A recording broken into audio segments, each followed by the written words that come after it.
amigos, nuevamente los estamos recibiendo para un nuevo episodio de nuestro podcast. Quédense porque está muy interesante. Vamos a hablar sobre el manicomio de la Castañeda y es una historia que vale la pena escuchar. Quédense. Bye. Hola, ¿qué tal amigos? Bienvenidos a Ale Valero presenta su podcast Entre Valeros y Yoyos. Yo soy Tavo. Yo soy Héctor. Ok, bueno, el día de hoy vamos a hablar sobre la Castañeda. La banda de rock mexicano. ¡No! Noches de tu piel. Lo peor es que no conozco ni uno ni otro. ¡Oh, qué la canción! Bueno, pues mira, la Castañeda le llamaban el Palacio de la Locura. Ajá. Y es lo que en su tiempo se le conocía como un manicomio. Fue el manicomio después de los que había, que eran dos en especial. En esa época construyeron este gran manicomio del que vamos a hablar. Esto que les voy a decir, entre otras cosas, está basado en un artículo de Locura y Encierro Psiquiátrico en México, el caso del manicomio La Castañeda, en 1910, por Andrés Ríos Molina, de la UNAM. Sí. En él me basé la mayor parte, pero hay cosas obviamente de otras fuentes, pero realmente es lo menos, ¿no? Sí. Ok, bueno, entonces empecemos. La Ciudad de México tuvo 2 hospitales para enfermos mentales desde el inicio del periodo colonial. ¡Ay, híjole! ¡Ay, Dios!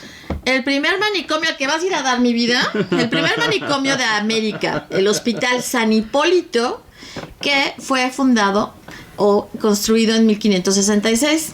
¿Que sigue? ¿Y sigue ese sigue? Porque ese yo ya como hospital psiquiátrico, ¿verdad? Sí, no. Fue construido en el límite occidental de la ciudad hasta fines del siglo XVIII.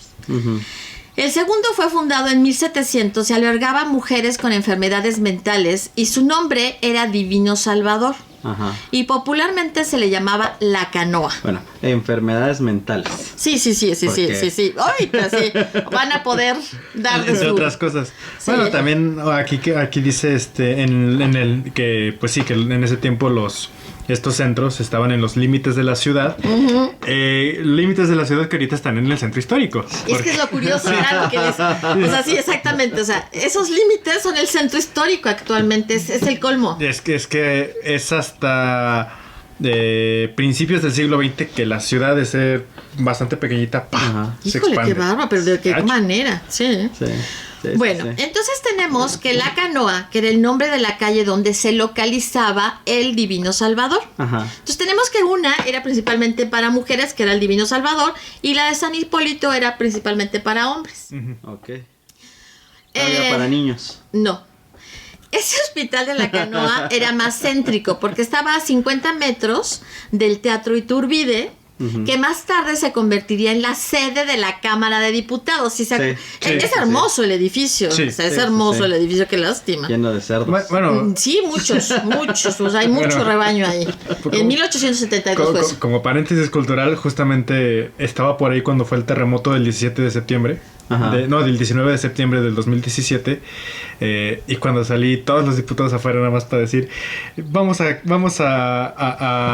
cancelar sesiones. Y yo, mira, nada más tiembla y salen las ratas. Sí, exactamente. Sí, pero tal cual, Bueno, y ahorita que estaba diciendo que no había instituciones que se dedicaran a las enfermedades mentales de los niños. En la época de la colonia sí las había. Y se llamaba Santa Inquisición. Ok. Los que me están viendo por YouTube seguro vieron la cara que puse. Y a mis amigos de Spotify casi me infarto. Y lo malo es que ni siquiera es mentira. Exacto, es lo peor. Bueno, la cuestión es que sí, en esos lugares sí llegaban a recibir niños, ¿no? Pero era uno que otro, no como ahora que hay un hospital psiquiátrico infantil. Ajá. Eso sí. Bueno, entonces le decía que esto fue en 1872. Los dos fueron usados como hospitales militares y cuarteles durante la primera mitad del siglo XIX. Ok. O sea, cuando México se peleó contra todos y con él mismo. Sí. Más o menos. Sí, cuando vivía enojado con todo el mundo. Tan lindos. Tengo entendido que fue en estos centros y entre varios donde se curaron y donde incluso se mantuvieron presos a los soldados del ejército mexicano durante la intervención estadounidense. Ah, ok. Durante ese tiempo, los pacientes mentales fueron reducidos a unas decenas, y pues obviamente para tener camas, ¿no? Y remitidos a hospitales, cárceles o simplemente se les dejaba en libertad. Necesitamos tu cama, ahí vas. Durante el Segundo Imperio, 1864 a 1872, hubo un crecimiento de la población psiquiátrica. La descripción de las instalaciones de ambos hospitales no son tan deprimentes. El Divino Salvador era un local amplio con salones ventilados, llenos de luz, limpios, al igual que sus dormitorios. Sin embargo, la élite de la época propuso la construcción de otro manicomio que los reemplazara, argumentando que el aire puro era positivo y el ruido de la ciudad no era bueno para la curación de los enfermos, y que el hecho de que estuvieran mezclados los diferentes tipos de pacientes no ayudaba a una observación clínica adecuada. Pues en la letra se escucha bien. Sí, en letras se escucha bien. Vamos a ver ahora qué pasa, en ¿no? la práctica, ¿qué pasó? Otra razón expuesta por el doctor Miguel Alvarado de que el número de locos estaría aumentando constantemente se consideraba el mal de la civilización. Efectivamente, el aumento de los enfermos mentales siguió y en 1919 alcanzó un total de 779, lo cual indicaba un alto grado de hacinamiento en los últimos años de los viejos hospitales. Entonces, el presidente Porfirio Díaz, cuya dictadura comenzó con el triunfo del liberalismo en 1877 y terminó muy debilitada en 1910, año en el que inicia la revolución, termina su administración con las fiestas del centenario de la independencia. La primera de las fiestas no fue otra cosa que la inauguración con toda pompa del Manicomio General de la Castañeda el 1 de septiembre.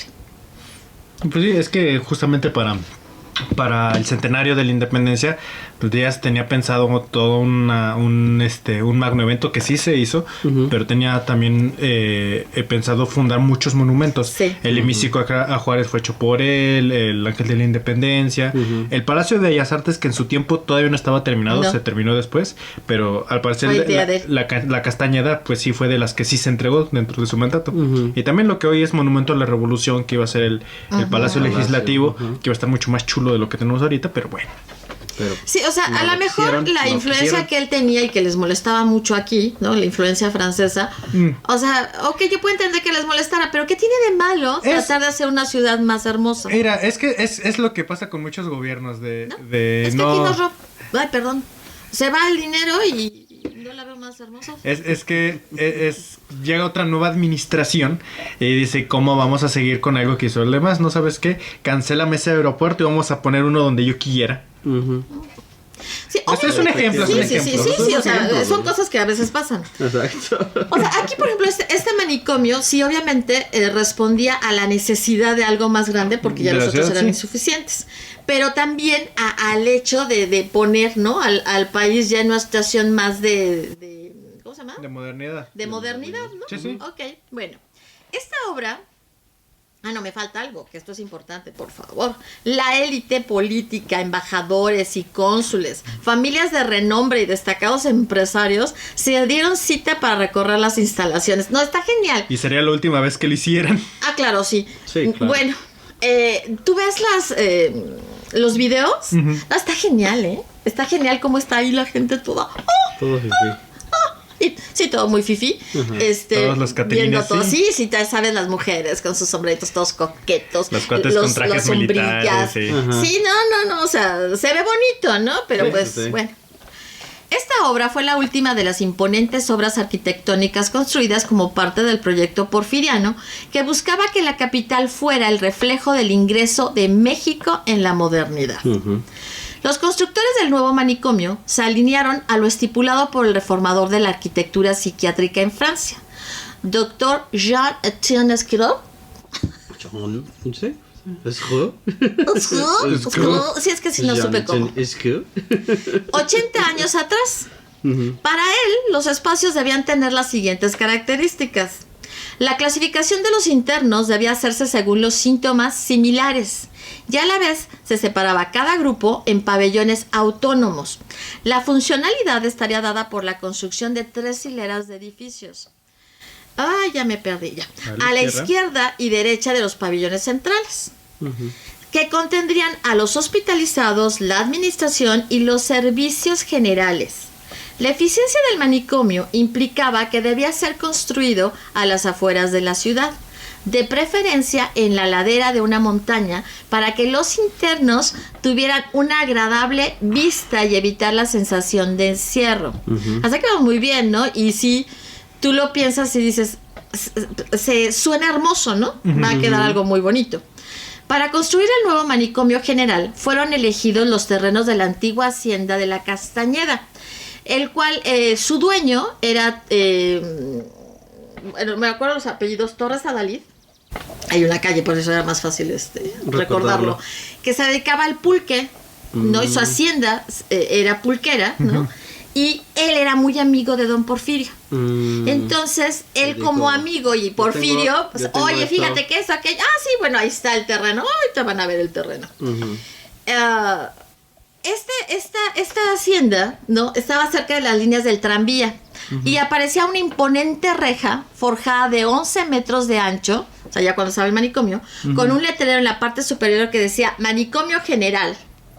Pero fíjese, o sea, tú podías llegar al manicomio si tomabas el tranvía, ¿no? O sea, eso era muy bueno. Sí. Pues creo que el tranvía, bueno, no sé, pero ya estaba desde antes. Tengo entendido que sobre todo en las haciendas pulqueras sí les ponían esa facilidad, sobre todo para andar moviendo. Sí. Algo que tengo bien fresco es que incluso en lo que es ahorita la zona arqueológica de Azcapotzalco, de Tlatelolco, ahí pasaba un tren que traía todo el pulque de Hidalgo. Ay, qué sí, para suministrar a la ciudad. Qué bonito, ¿no? Ahorita que estabas mencionando de la reja y que decía manicomio general, yo creo que dejaron pasar una gran oportunidad que hubiera sido trascendental para todos los mexicanos. Le hubieran puesto Arkham. Dime que no hubiera estado padrísimo. Sí, pero ¿a quién no había pues quién? Sí. O sea, no había cómo. No había cómo supieran, ok. Bueno. Algún viajero en el tiempo tiene que ir a cambiar eso. Sí, pero no hay. Eso. Así que dejen de desvariar. Al lado izquierdo de la reja se encontraba la garita del vigilante, o sea, el lugar donde estaba el vigilante para ver toda la entrada y salida de las personas. Y una casita con 2 recámaras, baño y cocina, que obviamente era para el vigilante. El uso, sí. Al pasar la reja, las 3 viviendas de los médicos era lo primero que se encontraba.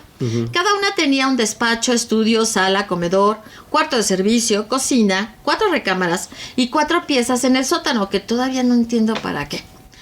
Frente a ellas estaban los exuberantes... Por si se salió un loco peligroso. ¿Los encerraban ahí? Se iba al sótano y se encerraba para que no les hiciera daño. Bueno, eso sí podría ser. Sí, Frente a ellas estaban los exuberantes jardines, frente a las casas de los médicos. Los exuberantes jardines que daban una hermosa bienvenida a los que llegaban, ¿no? Ya adentro, el visitante encontraba un complejo arquitectónico acorde con el modelo esquiroliano. Un conjunto de pabellones autonómicos regidos por un eje central que iniciaba con las oficinas de administración y pabellones laterales que se alineaban de forma simétrica. Esto me recuerda mucho, tú conociste el Mier y Pesado, el Instituto Mier y Pesado, el que está en Calzada de Guadalupe. Es una cosa hermosa, también es una construcción de influencia francesa, sí. Y con cosas traídas desde Francia, o sea, pisos y demás. Y me recuerda eso, me recuerda mucho el tipo de construcción, la simetría en la construcción. Me recuerda al instituto. Está muy bonito el lugar es muy bonito, sí. O sea, por eso se me hizo bien chistoso porque me lo recordó mucho. Ok, ¿dónde me quedé? Que alineaban de forma casi simétrica, todo rodeado por una imponente muralla que acordonaba el complejo, rematando con casetas de vigilancia en cada esquina. La Castañeda contaba de 3 hileras de edificios. En el centro estaban los generales, a la derecha los de hombres y a la izquierda los de mujeres, separados por amplios corredores. Frente a los jardines, el visitante encontraba la imponente fachada del pabellón de servicios.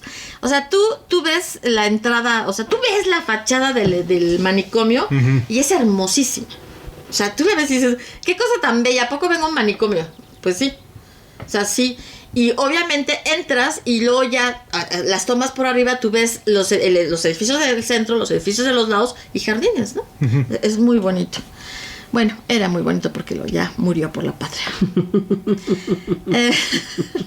Generales de clara influencia francesa, o sea, todos los servicios generales de clara influencia francesa, Se ingresaba por una prolongada y ancha escalera o por una de las 2 rampas que salían a cada lado de la entrada principal.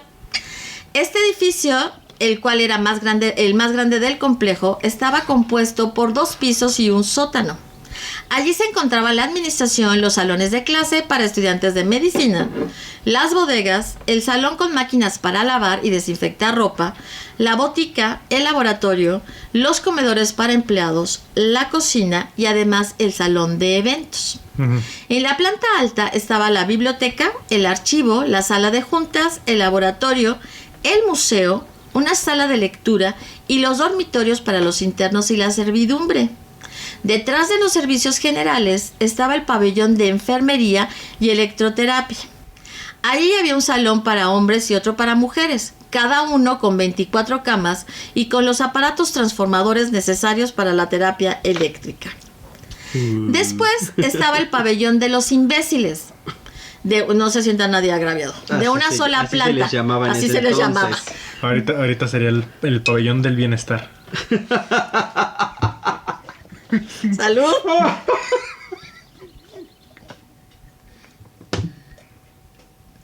Efectivamente. El cual tenía una sala para distinguidos. ¿Saben quiénes eran los distinguidos, verdad? La clase alta. Sí. Los imbéciles con familia... los imbéciles fifís. Los imbéciles fifís, sí.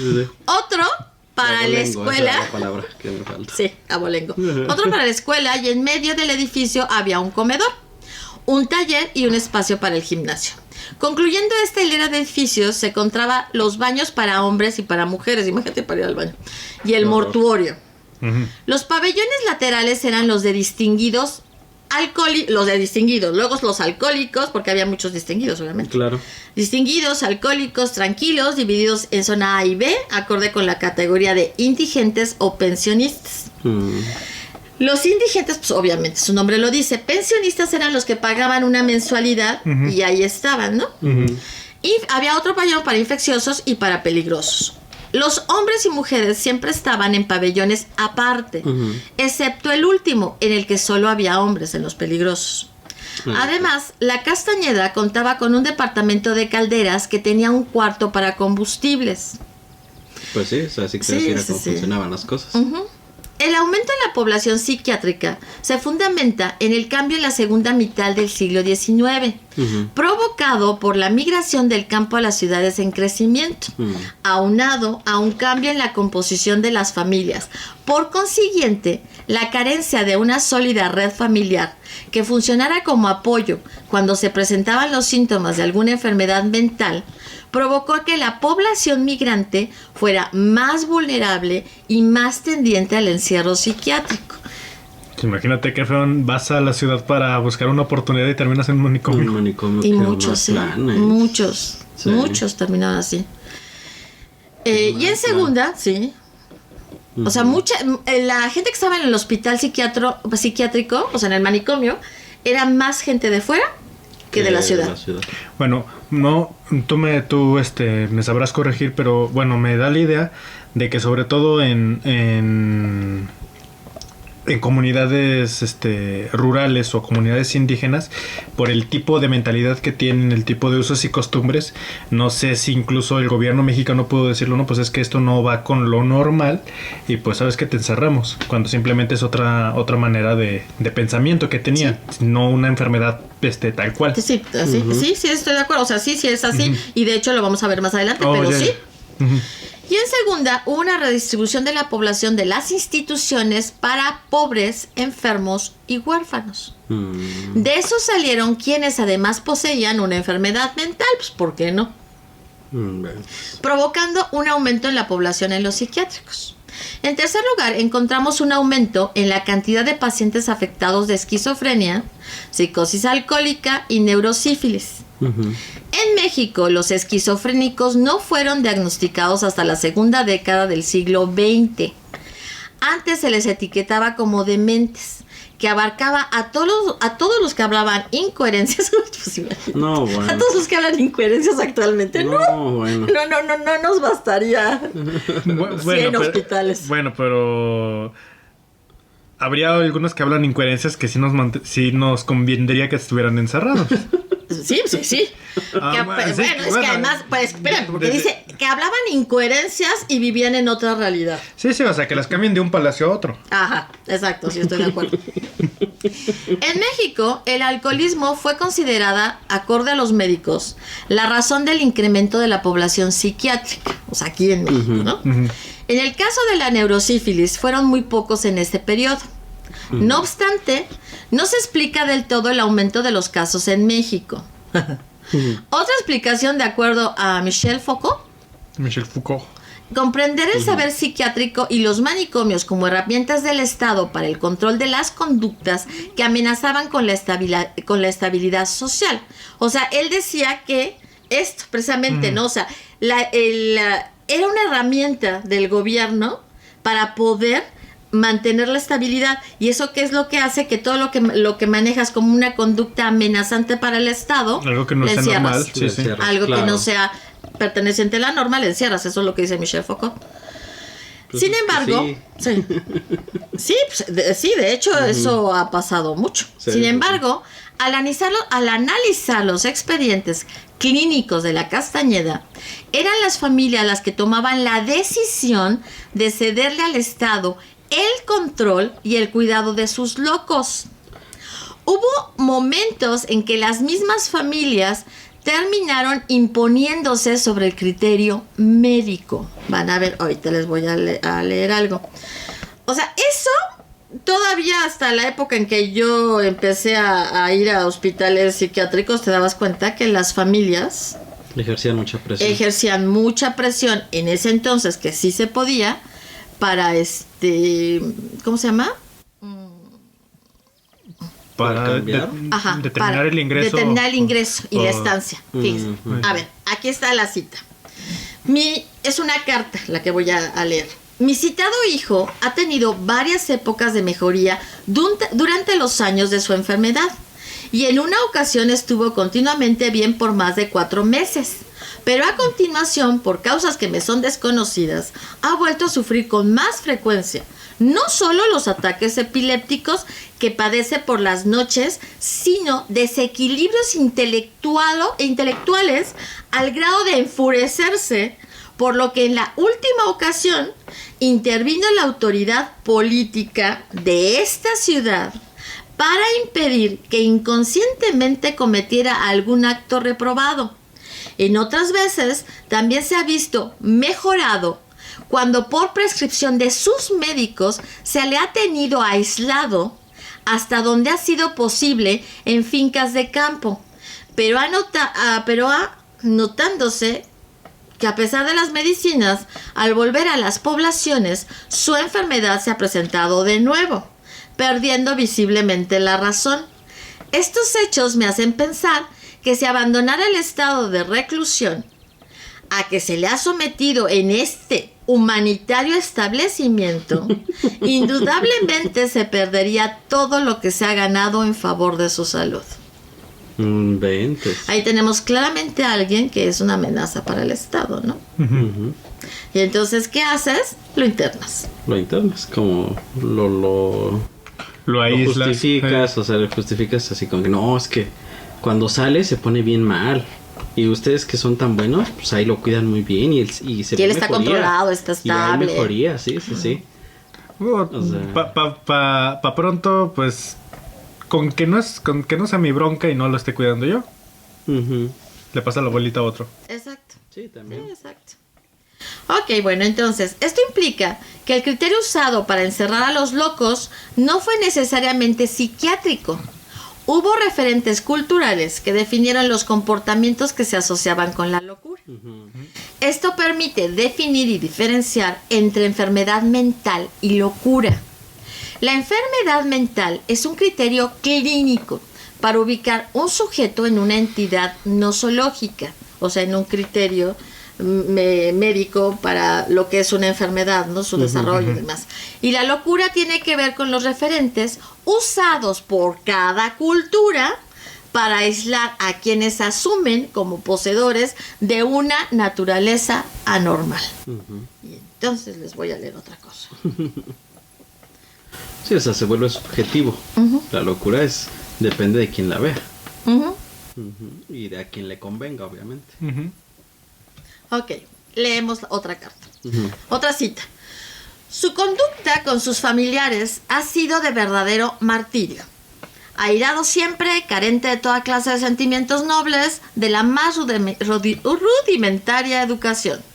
Su actual ingreso al manicomio fue para que una hermana pudiera morir en paz. Este estado, que causa tristeza y horror, revela la perversión moral a que ha descendido nuestro familiar. Allí, en nuestro pueblo, ha dispuesto de los productos de los sembrados de sus familiares, y no solamente ha hecho esto, sino cuando ya no tiene de qué disponer, ha vendido los vidrios de las ventanas y aún intentó vender el tejado de la propia casa. En cierta ocasión, se hincó en la calle gritando que Trotsky había envenenado el agua.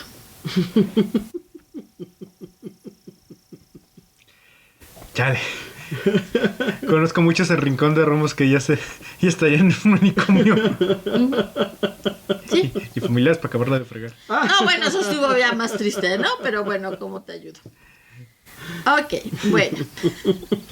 Los primeros psiquiatras o médicos interesados en las enfermedades mentales, insertos en secretarías o ministerios de salud, tuvieron la capacidad de crear y difundir un mito sobre la locura que le permitiera a la sociedad justificar el encierro de sus sujetos indeseables. Insertaron un mito. Insertando un mito con base en los referentes sociales de normalidad y anormalidad que se tejieron a lo largo del siglo XIX. En su libro Ciudadanos y Locos, el historiador Klaus Dorner propone una hipótesis que puede ser aplicable al contexto mexicano. En resumen, solo el hombre racional podía participar en política. Quienes no fueran lo suficientemente racionales debían vivir aislados, observados y científicamente clasificados. ¿Cómo ven? Y solo los hombres, porque claramente las mujeres no podrían participar en política. Eso ni siquiera esta discusión, no, o sea, ¿cómo crees? ¿Qué te pasa si las mujeres no? No, o sea, eso no, o sea, no. ¿De qué estás hablando?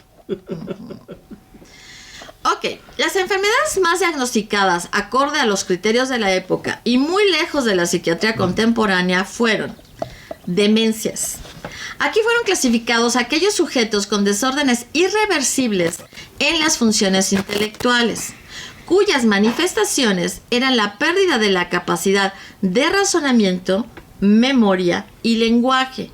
Además, algunos presentaban delirios, alucinaciones, escuchaban voces, catatonia y a veces presentaban problemas motrices. Aquí encontramos los que actualmente podríamos considerar como esquizofrénicos o con síntomas psicóticos en la actualidad. Sí, en la actualidad. La segunda clasificación era la de imbecilidad, que aquí estarían todos los de... o idiotas.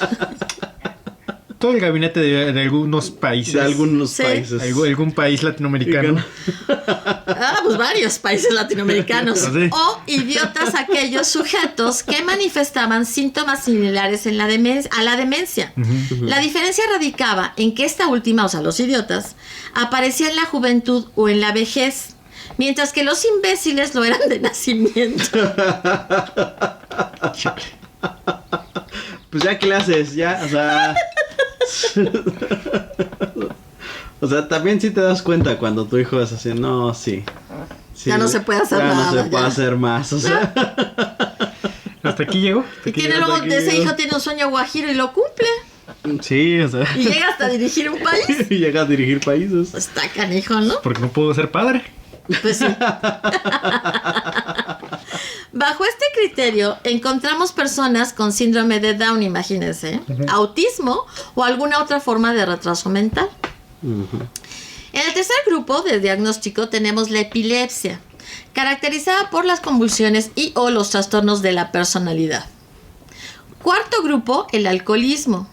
En las últimas décadas del siglo XIX, el consumo excesivo de licor fue considerado como una enfermedad mental, razón por la cual fue muy diagnosticado en los hospitales para dementes.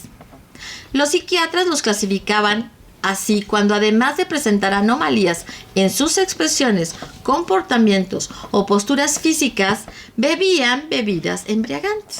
Pues es que también es porque bebían bebidas embriagantes que presentaban todo comportamientos, posturas físicas. Sí, o sea... Sí, honestamente, o sea, ¿a quién nunca, después de echarse unas cubitas, se levanta al baño y le da la del astronauta? Exactamente. O empieza a filosofar, a decir, los quiero mucho. Bueno, el alcoholismo sí es una enfermedad. Sí, claro que sí. Pero, ¿en qué momento ya dijeron, bueno, esa ya no es de psiquiatría, o sea, ya esa se trata aparte? ¿O sigue siendo de psiquiatría? No, se sigue tratando como parte de la psiquiatría porque hay diferentes tipos. O sea, el alcoholismo es una adicción. Sí. Y como adicción se trata dentro de la psicología, del marco de la psicología y dentro del marco de la psiquiatría. Ok. Pero hay varias enfermedades mentales que son producto del alcoholismo. Ok, pero ninguna, o sea... En sí mismo el alcoholismo no es una enfermedad mental. No, pero ninguna enfermedad mental produce alcoholismo, o sea, no... O sea, al revés, no, o sea... Bueno, sí, una depresión severa puede llevar a una persona a volverse alcohólica. O una ansiedad, un trastorno de ansiedad generalizado que no esté manejado puede llevar a la persona a volverse alcohólica. Sí. Ok, o sea, sí, están muy relacionadas. Están muy relacionadas, al final de cuentas. O sea, sí hay que tener cuidado con los alcoholes. Sí, ya ven, chicos, eso de andar por las, ¿cómo se llama? Por las aceras de una en otra, así como no está bien. Si no la controla, no la consuma. Exacto. Todo con medida. Ok. El grupo de las neurosis. Durante los primeros años de la Castañeda, continuaba en pie la definición propuesta en el siglo XVIII por el escocés William Cullen. O sea, moderna. Contemporánea. Sí, pero súper, progresista. Sobre los trastornos psíquicos sin una alteración orgánica demostrable, cuyo origen residía en alteraciones de los nervios. Aquí fueron clasificados desde síncopes hasta hidrofobia, pasando por histeria, melancolía, amnesia, manía, neurastenia, psicosis y paranoia. No, bueno. ¿Y si era así o cómo es considerado actualmente? No, actualmente, o sea, la neurosis es un trastorno que padecemos la mayor parte de la población. O sea, todos tenemos algún tipo de neurosis. Uh-huh. Hay quien dice que no, pero no, todos estamos bien neuróticos. Y todo lo demás, o sea, sí, o sea, la melancolía es un trastorno, la histeria es un trastorno, la manía es parte de lo que tú vas a encontrar, por ejemplo, en el trastorno bipolar, puedes encontrar manía y depresión. Uh-huh. Puedes tener un trastorno maníaco, independientemente de lo que es el trastorno bipolar. Uh-huh. La amnesia es parte de una... O sea, puedes tú tener la amnesia como un problema neurológico o puedes tenerlo como uno de los síntomas de algún tipo de enfermedad psiquiátrica uh-huh. o incluso psicológica. Las fobias, bueno, sí. Uh-huh. O sea, todas las fobias entran, pero no no como neurosis. O sea, todas estas son enfermedades independientes. O sea, y obviamente la psicosis, uh-huh. que ya entra mucho más allá de, o sea, está la neurosis y luego está la psicosis y todos los trastornos mentales. Uh-huh. O sea, mucho más allá. Y obviamente la paranoia también es un trastorno que puede ir en paquete o puede ir solo. Estás en tu combo. Solo o el combo. Sí. Bueno, ya alguna vez les dije, ¿no? Los trastornos nunca vienen solos. Sí. Ok, y el último es la parálisis general progresiva. Esta enfermedad, fíjate, era padecida por quienes estaban en la fase terminal de la sífilis, caracterizada por un deterioro neuronal que los orillaba a la demencia crónica. Órale. Lo cual sí es cierto, ¿no? Sí. O sea, sí te lleva a eso. La cuestión es que, pues, los tratamientos y el manejo de la época, pues, eran muy tristes, ¿no? Sí. Si en la actualidad no es fácil. Digamos que no muy atinados. O sea. Ajá. Ok, en 1950, con la segunda generación de psiquiatras, se impulsó la conformación de un concepto llamado salud mental. Ajá. Ellos promovieron el cierre de la Castañeda y la apertura de las granjas psiquiátricas y una nueva estructura asistencial psiquiátrica pública que a la fecha existe. Durante sus 58 años de funcionamiento, el hospital tuvo alrededor de 61,458 pacientes. Madre. Se clausuró el 27 de junio de 1968. Actualmente, las unidades habitacionales de Torres de Mixcoac y Lomas de Platero, en la zona de Mixcoac, se asientan en donde se encontraba el manicomio de la Castañeda. O sea que ya el manicomio como tal, la estructura ya no existe. No, ya no existe, pero para que tú visualices el tamaño, encuentras, o sea, las Torres de Mixcoac, Lomas de Plateros, bancos, tiendas comerciales, el terreno era enorme. Sí, sí.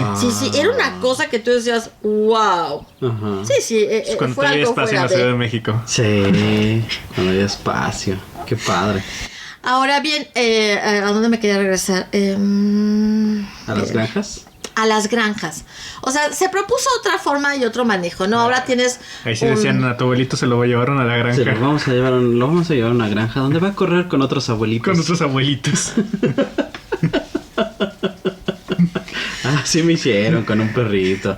Sí me dijeron, se lo van a llevar a una granja donde va a estar con otros perritos y va a perseguir ardillas. Bueno, pero no iba a estar en un hospital psiquiátrico, porque quién sabe qué pasó con el perrito, ¿verdad? Pero así eran los padres, qué feo.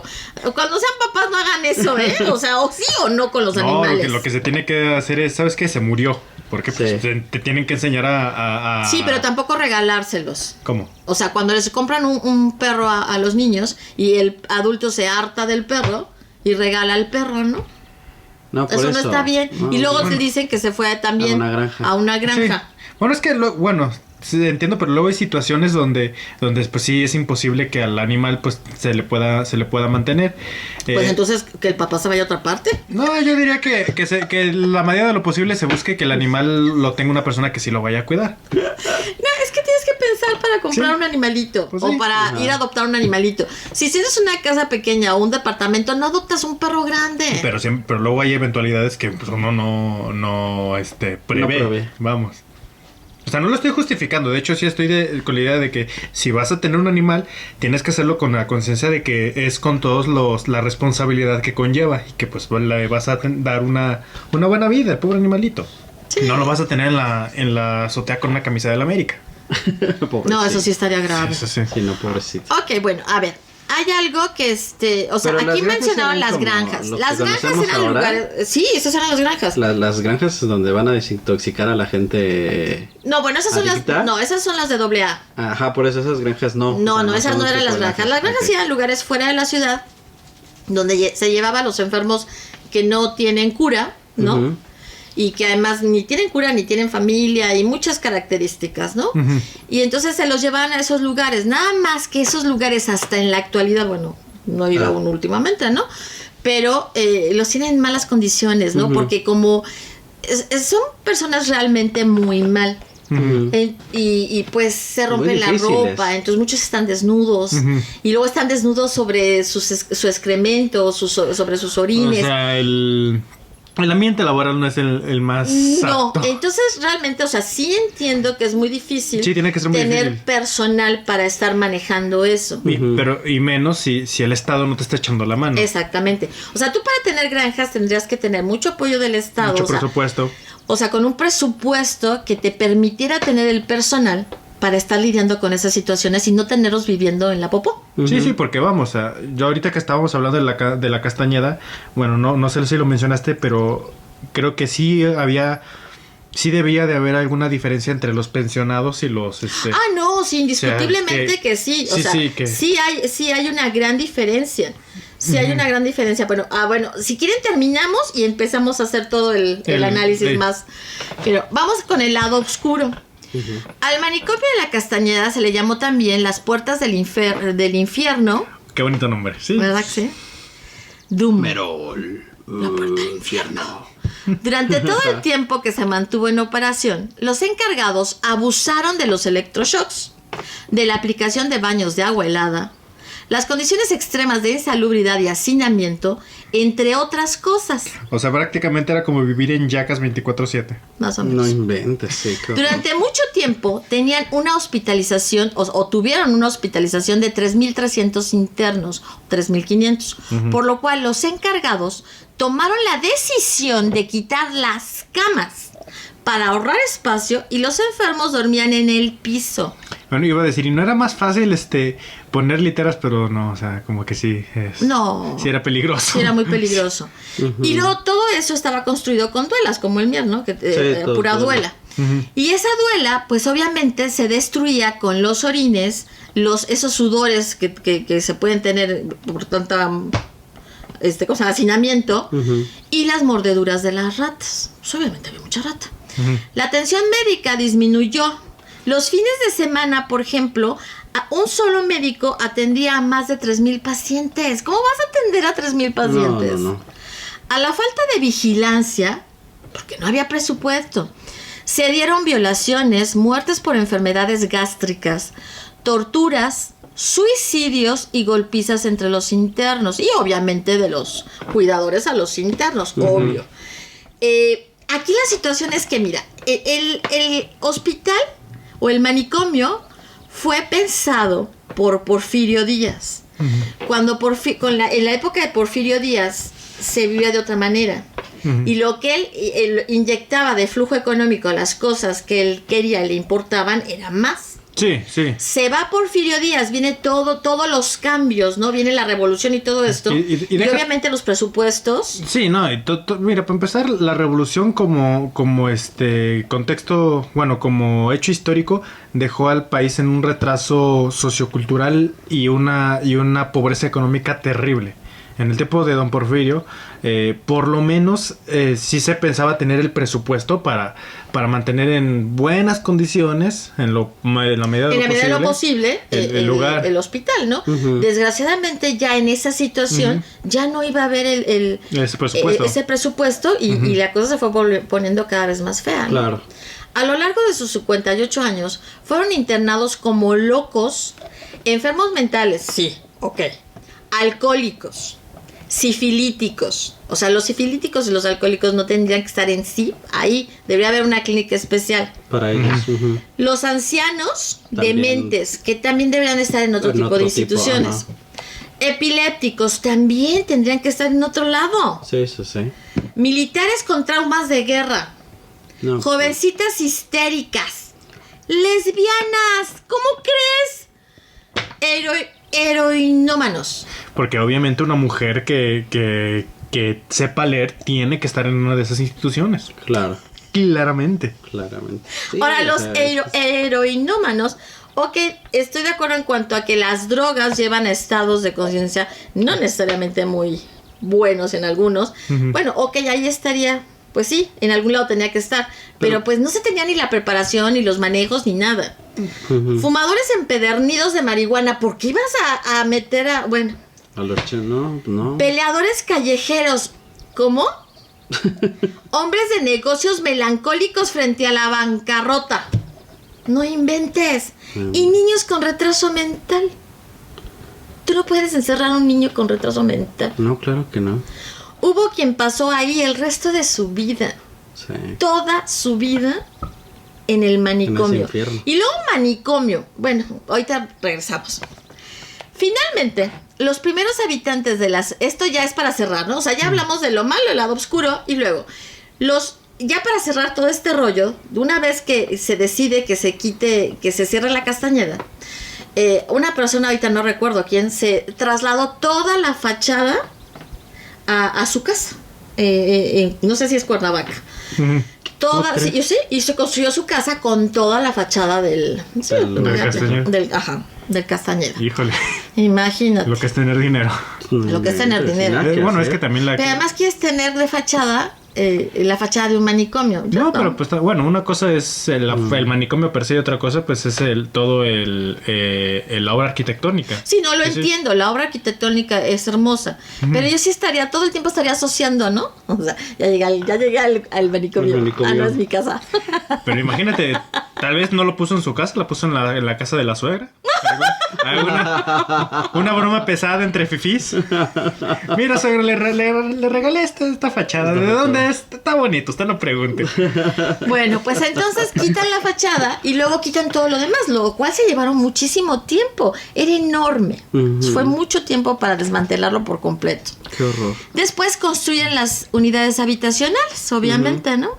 Y las empiezan a ocupar. Entonces, los primeros habitantes de las unidades habitacionales en 1973 relataban que por las noches se escuchaban risas, canicas, chapoteos en el agua y pasos en los departamentos.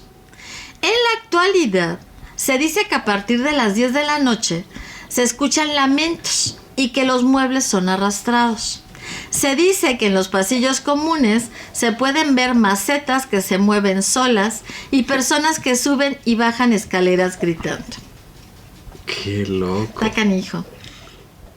Yo no sé si esto sea cierto o no. Busqué todo lo que pude encontrar. Y esto fue. No había más. Tanto del lado oscuro como de este tipo de apariciones. A menos que hables con alguien que viva ahí. Yo, bueno, hasta donde sé no conozco a nadie que... No, yo tampoco. Que esté por esos lares, pero... Si alguien que nos ve, conoce, pues será padre que averiguara y nos contara, ¿no? Vi entrevistas a algunas personas que estuvieron que estuvo internada en la Castañeda y sí está... Son deprimentes. Sí, son deprimentes. Bueno, a lo que vamos, o sea, a ver, manicomio, cuando se usaba ese término, ¿no? O sea, el término es terrible. O sea, manicomio, ¿qué es el manicomio? El lugar en el que están encerrados los locos. O sea, por otra cosa. O sea, tú no puedes llamarle a un enfermo mental loco. No es lo correcto. Aunque bueno, ¿cómo se dice coloquialmente? Todos usamos la palabra loco para cuando una persona tiene una actitud que sale de la norma, ¿no? O sea, está loco, está loca. Pero no lo decimos con ese... tan despectivo. No, y con esa... ¿qué será? Sí, despectivo y ese... Es más despectivo la palabra imbécil. Sí. O sea, no estamos refiriéndonos, nosotros sabemos que no nos estamos refiriendo a enfermos mentales. No. Entonces no lo estamos haciendo con esa idea. Entonces ya desde ahí vamos mal, ¿no? Manicomio, o sea, manicomio La Castañeda, ¡qué horrible! Salud, cuando no era otra cosa que un hospital psiquiátrico. Sí. ¿No? O sea, hay una gran diferencia entre decir hospital psiquiátrico y manicomio. Bueno. Y aún así las personas, cuando les dices que vayan al hospital psiquiátrico a hacerse una valoración, casi les da un infarto. Sí, bueno, yo lo entendería porque eran los términos utilizados en esa época. En la época, sí. Y de hecho, pues, no creo que en el momento en el que se empezó a utilizar la palabra manicomio para designar estos lugares, tuviera una connotación inherentemente mala, sino que fue más bien por lo que luego ya pasó en estos lugares, por las prácticas, por estas malas prácticas de medicar o de tratar a los enfermos mentales, pues fue que ya dijeron, no, pues es que es un infierno. Sí, o sea, sí, no, o sea, yo estoy de acuerdo contigo, o sea, no buscaron la palabra adecuada, digamos, desde un principio para ese tipo de lugares. Entonces la palabra que se encontró fue manicomio, ¿no? Les gustó la palabra manicomio para... No, había que buscar su etimología, pues igual. Sí, la puedes buscar si quieres. La cuestión es que, o sea, en sí mismo ya desde ahí el nombre es duro, ¿no? O sea, las personas yo creo que sí lo decían... Es que suena así fuerte, despectivo, suena muy difícil. Y luego, eso que tenían de decirle a todas las personas con este tipo de enfermedades locos, ¿no? A todos eran locos, todos eran locos. Sí. Y todos los, o sea, los agrupaban en ese término. O sea, sí es obviamente es oscuro como en cualquier otro país el inicio, ¿no? El inicio de la psiquiatría, de la psicología, todo esto fue un inicio oscuro. Bueno, ahorita que estoy viendo, la palabra viene del griego manía, que significa locura, y comión, que significa lugar donde se cuida. Pues a los locos. Sí, venía con todo este contexto cultural de pensar que todas estas personas que tenían este tipo de comportamientos eran locos, lo cual pues nos acabas de decir que está muy mal definido, y pues también con esto de cuidar, pues como que no. No. Por eso, de ahí que te suene feo. O sea, sí. Yo no sabía la etimología, pero me sonaba feo, a ti también te sonaba feo. Suena feo la palabra, pero bueno. Ahora, o sea, yo le estaba diciendo, no, todos los inicios son oscuros. Obviamente no sabían cómo tratar muchas cosas, pero de ahí que abuses de los electroshocks. Sí, o que por quítame estas pajas, los metas al agua helada, que los tortures, que los lleves al punto del suicidio, que abuses de ellos, ¿no? Sí. Pues es que es todo este desconocimiento que gracias a los nuevos avances, a las nuevas investigaciones, sabemos cuál es la manera más correcta de tratarlos, pero en ese tiempo no tienen ni idea, dijeron, no, pues esto sirve, pues va, síguelo haciendo.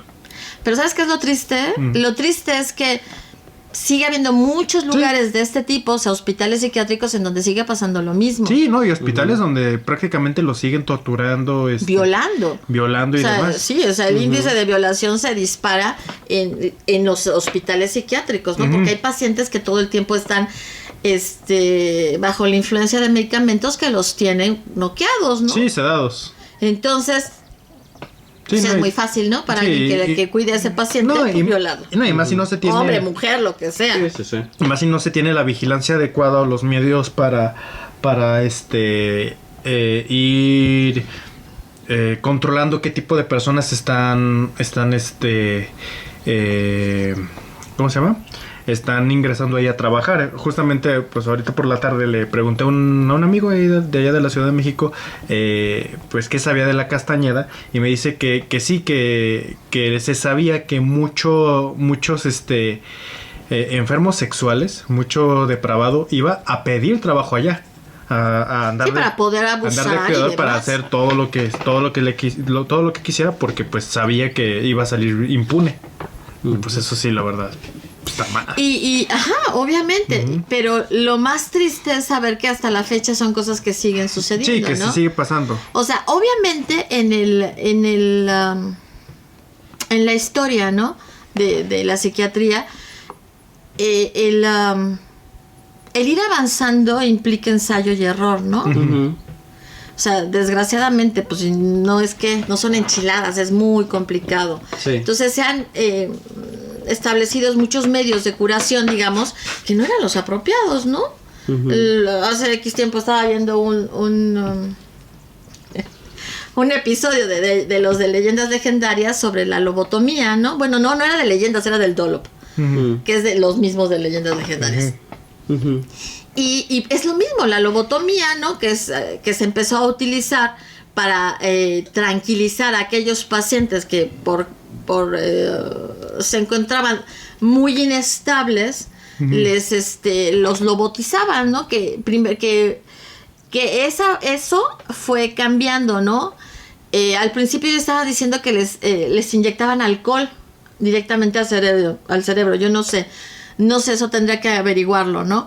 Pero sí introducían por el ojo un cincel, vamos, un tipo de... Primero, ya después, o sea, un aparato especial para poder hacer X cosa en el lóbulo frontal para obviamente modificar toda esta cuestión de respuestas de las personas. O sea, vas a manejar el área de las emociones para hacer a la persona como...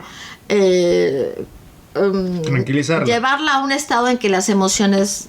No estén muy planas. Sí, estén planas. Pero todos empezaron haciéndolo con un picayelo. Y un cincel. Sí, un picayelo y un cincel. Qué horror. Sí. Bueno, y el cuate que empezó lo hacía de pueblo en pueblo. Iba de pueblo en pueblo. Bueno, habría que pensar que si muchos casos de que podríamos llamar de asesinato no fueron lobotomías mal ejecutadas. Podría pensar el ejemplo de Trotsky. Sí, igual y se le hicieron una lobotomía que no salió muy bien. Exactamente. O sea, sí, hubo muchas personas que quedaron muy mal. ¿Cuál te dijo? ¿No era por la espalda? Es que se confundió. O sea, es que esa es la cuestión. O sea, hubo muchas personas... Podría ser, ¿verdad? O sea, un novato. Sí, exacto. No tenía ni idea. No tenía ni idea, dijo, no me dijeron si era por delante o por atrás. No, por atrás está bien. Ajá. El lóbulo frontal es ¿no? O sea, ¿cómo les explico? Pero bueno, la cuestión es que mucha gente sufrió mucho, mucha gente estaba más enferma, mucha gente tuvo muchas consecuencias por ser lobotomizados. Y es lo que le estoy diciendo, ¿no? O sea, es como ha ido la psiquiatría. Pues avanzando, ¿no? Lo que tengo la duda, ¿en la Castañeda se llegaron a practicar lobotomías? Probablemente. Muy probablemente, porque ya se lobotomizaba en Estados Unidos. Probablemente sí había... se exportó la práctica acá. Sí. Sí, probablemente. O sea, no tengo la certeza porque en ningún lugar lo dice. Pues pero sí es probable. Es que no se habla mucho de los tratamientos, sino que de los electroshocks. Es como, mira, si tú ves los documentales de hospitales, por ejemplo, cuando salió lo de la Clínica San Rafael, tú ves dónde están los lugares para hacer todos los tratamientos, ¿no? Se supone que se había dicho que se iban a dejar de dar electroshocks, y la cuestión es que no se han dejado de dar electroshocks. O sea, primero se dijo que se tenían que dejar de usar, después se vio que no, que había enfermedades que lo requerían. La cuestión es que es muy complicado, ¿no? O sea, yo digo que mi paciente necesita electroshocks, pero tú dices que no. Y entonces hacemos una junta médica y en esa junta médica se decide que sí. O sea, estás jugando, como en muchos casos, al papel de Dios, ¿no? ¿Y qué tal que estás equivocado? Que todos están equivocados. Es lo mismo que pasa en el ámbito médico. Tengo un ejemplo muy claro de todos estos... no paradigmas, sino estas creencias que tienen arraigadas luego los médicos, que son anticuadas, que ya no aplican, porque en su caso al cuate que al médico, no recuerdo si era médico, pero que fue el primero en proponer que los médicos antes de hacer cada tipo de operaciones se tenían que lavar las manos, y los médicos pusieron el grito en el aire. ¿Cómo? O sea, como si los estuvieran diciendo sucios a ellos.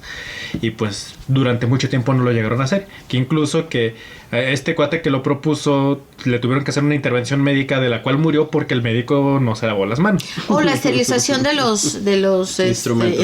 El instrumental. O sea, hay muchas cosas que en todo, ¿no? O sea, así como en la ingeniería, en la arquitectura, se ha ido aprendiendo, ¿no? Pues se te cayó el puente. ¿Por qué se te cayó el puente? Ah, mira, yo creo que necesitaba que le hiciéramos eso.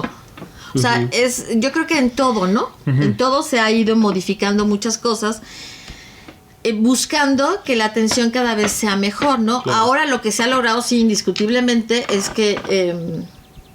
sí, que los procedimientos sean menos crueles, vamos, y que identifiques el padecimiento, ¿no? Ándale, o sea, que ya puedas diagnosticar adecuadamente y poner a cada quien...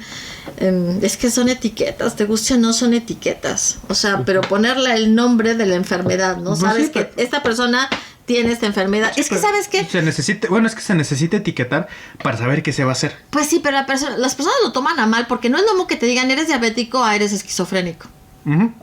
Pues sí, pero igual la simple... Y son etiquetas. Sí, pero la simple etiqueta te dice qué procedimiento exactamente, cómo vas a manejar y cuál es todo, porque requieren medicamentos. Sí, no vas a un cuate que tiene esquizofrenia, no lo vas a llenar de insulina esperando que se le quite. No. Sí, es simple. No, y además todos los pacientes con la enfermedad psiquiátrica que tengan van a necesitar un periodo, o sea, todo un periodo en el que se va a determinar cuáles son las medicinas que realmente le funcionan. ¿Y en qué dosis?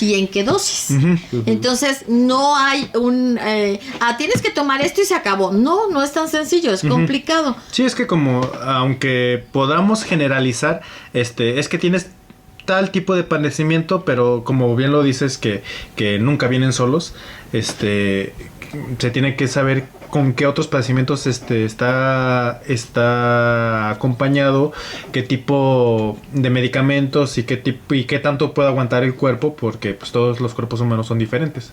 Y qué enfermedades tiene además, ¿no? Porque hay enfermedades, por ejemplo, del corazón o del hígado o de los riñones, que no van a aguantar ciertos medicamentos que son psiquiátricos, ¿no? Y que dices, ups, no le puedo dar esto porque lo voy a matar de otra cosa, ¿no? O sea, sí es... Obviamente es complicado. Entonces... Me imagino al médico, familiares de tal, ¿saben qué? Ya se le curó la esquizofrenia. Esa es la noticia buena. Ya no tiene esquizofrenia. Lo malo es que ya no puede sentir nada. Ahora es que perdió todo el movimiento de la cadera para abajo. Ok. Bueno, aquí la situación es que de por sí es difícil estar en un hospital psiquiátrico, o sea, si no es una experiencia agradable para ninguna persona. Imagínense en un hospital como el La Castañeda con ese hacinamiento. Con tantas personas. Con mala praxis, sin resguardo o sin vigilancia para que los cuidadores hagan o dejen de hacer lo que se les pegue la regalada gana. Por eso era un infierno. Por eso realmente eran las puertas del infierno. Porque tú entrabas a vivir un infierno. A menos que seas fifí, ¿no? Que fueras una persona distinguida. Pensionada. O pensionada. Y que te iban a tratar de una manera distinta. Pero aún así hay relatos en donde dicen que no era tan distinto de repente. Porque hubo un momento en que, por ejemplo, hasta los alimentos empezaron a escasear, ¿no? Entonces les daban una pieza de pan. Sí, porque era lo que había. Porque era lo que había. Sí es complicado, sí es complicadísimo. O sea, imagínate el alimento, comida, desayuno, comida y cena para 3,500 personas. No, sí está difícil. Pero pues todo eso lo tienes que, como Estado lo tienes que proporcionar y lo tienes que solucionar, porque para eso eres Estado, para solucionar ese tipo de problemas. Y cuando se vio que no se podía, pues entonces sabes que quitamos este monstruo de hospital, porque bueno, era pues no llegaba a hospital, era un manicomio, y lo quitamos y hacemos algo más ad hoc, ¿no? Y entonces ahora encuentras los diferentes, el psiquiátrico infantil, el Fray Bernardino, el Instituto Mexicano de Psiquiatría, y todos los hospitales que hay de esta índole, todas las clínicas particulares que hay, porque hay también muchas clínicas particulares. Hay unas muy buenas, muy bonitas, que se supone que funcionan súper bien, pero son carísimas. Entonces volvemos que los que tienen dinero tienen acceso a un mejor servicio. A un mejor servicio, un mejor tratamiento y mejor todo, ¿no? Que los que no lo tienen, ¿no? Porque a una hora el estar internado en un hospital psiquiátrico del Estado, los pacientes te encuentran historias de terror, ¿no? Sí te siguen contando historias de terror. Y tú dices, ay, no quisiera. No, pero ni de chiste. Ahora, cuando tú vas a un hospital psiquiátrico y los ves, dices, uy, es que es difícil, o sea, es difícil trabajar ahí, es difícil ser enfermera ahí. Sí, no cualquiera lo aguanta, o sea, no cualquiera lo aguanta. La verdad, mis respetos a todas esas personas que trabajan en esos rubros, tienen un estómago que yo ya quisiera. Sin duda. Es muy complicado, muy complicado. Muy pesado. Sí, entonces, no quiere decir que porque no sea complicado no tienen derecho a una buena atención, no, pero por lo menos debería haber el incentivo económico, ¿no? Que los sueldos yo creo que fueran... Que los sueldos fueran mucho más atractivos. Ajá, para lidiar con toda esa situación. Y para que haya más... Para que no se les cargue tanto... Para que haya más personas que se avienten el reto tan grande que es trabajar en estos institutos y que no se cargue la mano tanto a las poquísimas personas, porque me supongo que tampoco es como que mucho personal médico trabaje ahí. Sí, es curioso, ¿no? Porque nosotros en las prácticas en la universidad íbamos a la Clínica San Rafael, a la zona de consulta externa para hacer diagnósticos de los pacientes. Pero los pacientes externos. A veces te tocaban pacientes internos. Pero esos pacientes externos luego pasaban a la consulta con los psiquiatras. Y era poco el personal. O sea, tú veías muy poco personal. Poco personal. Sí. Y decías, uy, ¿dónde está la gente? Sí. ¿Dónde está la gente que no está enferma? O sea, sí te da cosita, ¿no? Y o por ejemplo las clínicas privadas, nosotros también íbamos a una clínica a tomar clase, y la clase la tomábamos en un pabellón y ahí estaban los enfermos psiquiátricos, ¿no? Ahí andaban los enfermos psiquiátricos en el pabellón, obviamente sueltos, a lo que me refiero, no están encerrados, no, o sea, están como los ves en una película gringa, ¿no? Ahí, caminando. Que también hay muchos de esos institutos que son llevados por iglesias, por instituciones religiosas. Me estaba contando una conocida que es abogada, que también estuvo haciendo unas prácticas en unos tipos de institutos como que si bien le dicen que le tocó un día tranquilo porque no pasó nada así realmente relevante, no hubo desmadre ni nada, o sea, las personas que estaban ahí internadas estuvieron tranquilas, pero que los sacaron a todos al patio y los pusieron a hincar y a rezar y dicen, no, sí se ve bien creepy. Se ve bien creepy. Se ve como una secta. Sí, se ve creepy. Aunque bueno, si al final de cuentas este tipo de práctica religiosa los ayuda en algún tipo de en algo, pues sí los ayuda, sí. Aunque no lo crean, sí, la religión sí ayuda en muchas ocasiones a los enfermos psiquiátricos. Pero lo que yo iba a decir es que muchas veces la seguridad en las clínicas privadas es de miedo. Sí. Es de miedo porque si por alguna razón la persona que tiene que abrir la puerta del pabellón en el que te encuentras no está en ese momento ahí, tú te quedas con todos los enfermos psiquiátricos de la entrada al pabellón al que fuiste. Entonces haz de cuenta que tú entras a un corredor que da con un pabellón abierto y otros pabellones cerrados. Uh-huh. Entonces tú sales del pabellón cerrado, o sea, entras al pabellón cerrado, tomas tu clase, sales del pabellón cerrado a otro cerrado, uh-huh, donde hay pacientes que están deambulando libres. Entonces tú tienes que tocar para que te vayan a abrir. Uh-huh. Bueno, de ahí te abren y pasas a otro patio donde vuelves a tocar y te abren a una zona intermedia donde vuelves a tocar, te sacan a lo que es la entrada, donde, uh-huh, vuelven a tocar y sales. O sea, está bien que haya ese tipo de controles, pero está gacho donde el cuate no se haya ido al baño y no esté. Yo creo que por lo menos debería de haber dos vigilantes por puerta. Sí, y muchas veces tú estás tocando, ¿no? Porque a mí eso me pasó. Estás tocando para salir, uh-huh, y no te abre nadie. Y tú nada más ves como todos los enfermos psiquiátricos se te empiezan a acercar y tú, ay, Dios mío, no me abren. Y te dicen, ¿no? Que no hables con ellos, que no interactúes. O sea, eso es una de las cosas que te recomiendan, ¿no? A ti como, uh-huh, estudiante, no hables con ellos, no interactúes con ellos, no les des nada. Y dices, pero si 4 o 5 o 6 o 8 o 10 me empiezan a hacer preguntas, ¿qué hago, no? Uh-huh. Y tú estás en todo en ese pensamiento y tocando, no te abren, hasta que finalmente cuando ya estás rodeada, ya te abren, ¿no? Uh-huh. Pero ya te dio ahí un infarto. O sea, sí es una situación que dices, ok, está bien tanta seguridad, pero no se pueden ir. O sea, puede pasar algo malo. Sí. Porque fíjate, a mí me tocó escuchar cómo en la clínica San Rafael a una estudiante, uh-huh, un enfermo la había aventado.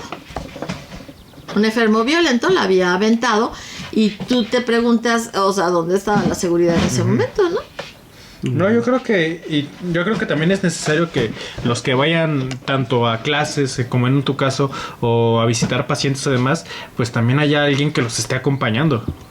Uno, para proteger a esta persona que los está acompañando, y dos, para proteger también a los mismos internos, porque pues también no sabemos qué pueda pasar. Uh-huh. Sí, uh-huh, sí, exactamente. Y luego toda esa tensión que se vive, pues sí, para todas las personas que están ahí trabajando es difícil. Uh-huh. Todo el tiempo estar con el que no sabes con qué te van a salir los enfermos, ¿no? ¿Qué cosa van a hacer? Así que qué travesura están planeando, ¿no? Sí, es complicado. Entonces, no está bien obviamente los malos tratos. Claro, no, nunca. Pero las personas que trabajan en ese tipo de lugares llegan a un momento en que pudieran estar tan enfermos como los que están adentro. Uh-huh. Entonces tendrías que estar cambiando tu plantilla, ¿no? Todo ese ruido que ustedes escuchan es Misha jugando como loca. Uh-huh. Tendrías que tener un cambio de personal, ¿no? No podrías, uh-huh, estar manejando el mismo personal durante, claro, mucho tiempo. Uh-huh. Claro. Por los efectos que esto va a tener en la personalidad de cada uno. Sí, ¿no? Sí, o que tengan descansos bastante prolongados, donde incluso pues, puedan ir al psicólogo para que cuenten sus problemas, para que, uh-huh, se desahoguen de todo esto que están viviendo, que les toca ver. Claro. Sí, debe ser muy fuerte. Y bueno, finalmente, o sea, sigue siendo triste, o sea, es muy triste ver, por ejemplo, en el caso de la Castañeda, ver las fotos de todas las personas que estuvieron ahí, es triste. Y luego oír de repente, leer o escuchar, según sea el caso, los expedientes clínicos de algunos pacientes, es tristísimo. O sea, si hay algo triste, es eso, porque muchos sí han estado enfermos desde que eran muy jóvenes, pero otros los han ido a votar ahí sus familias, ¿no?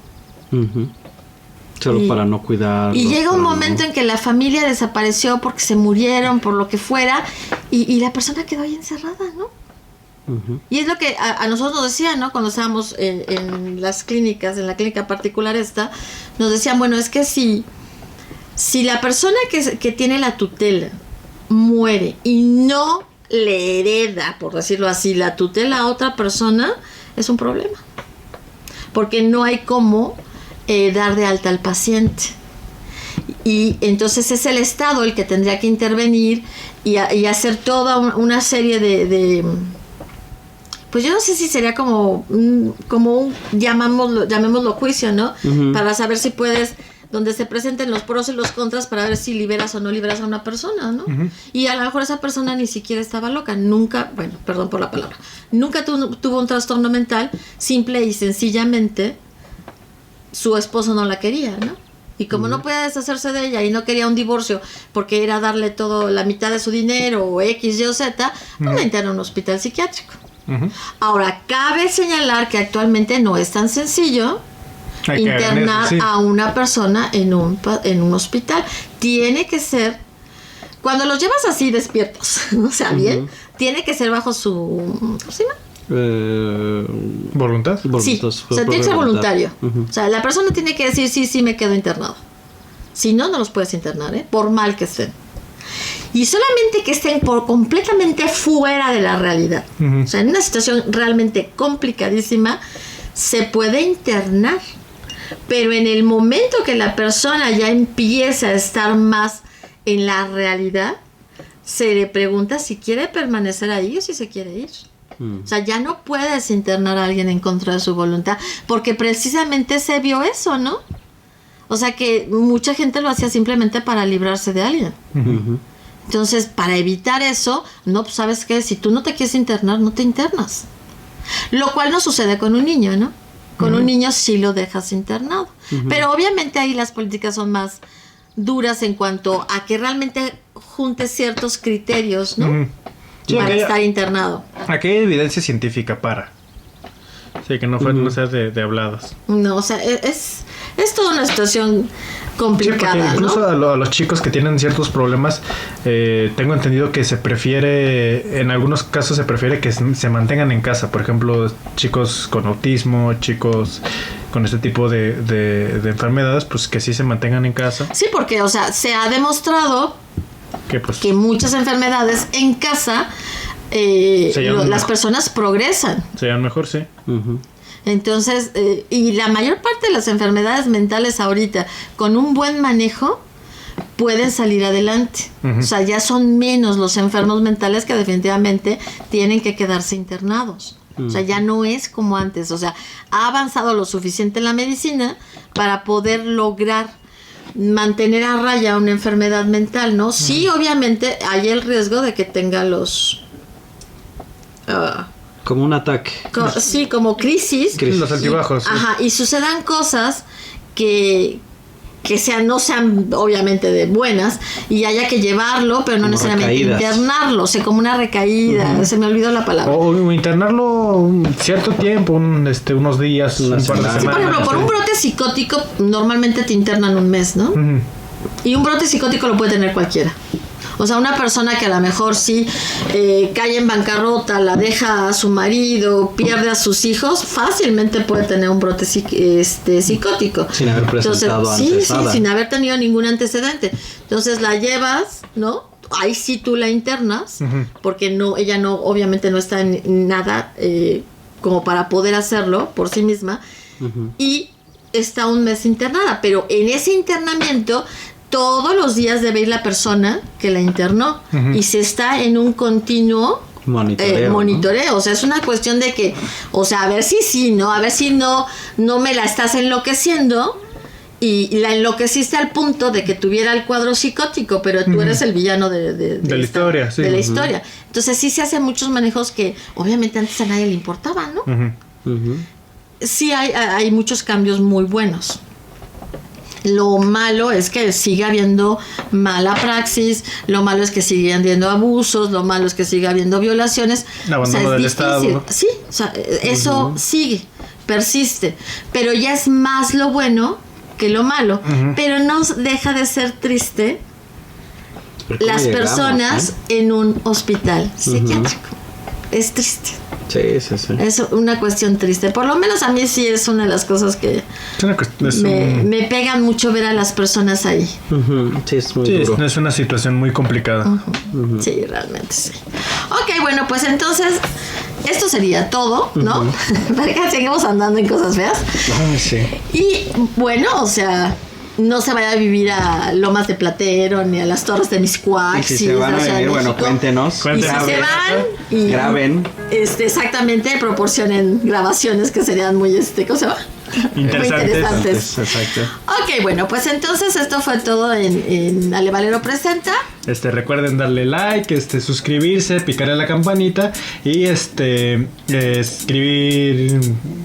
comentar. Sí. Para pronto. Comentar. Ok.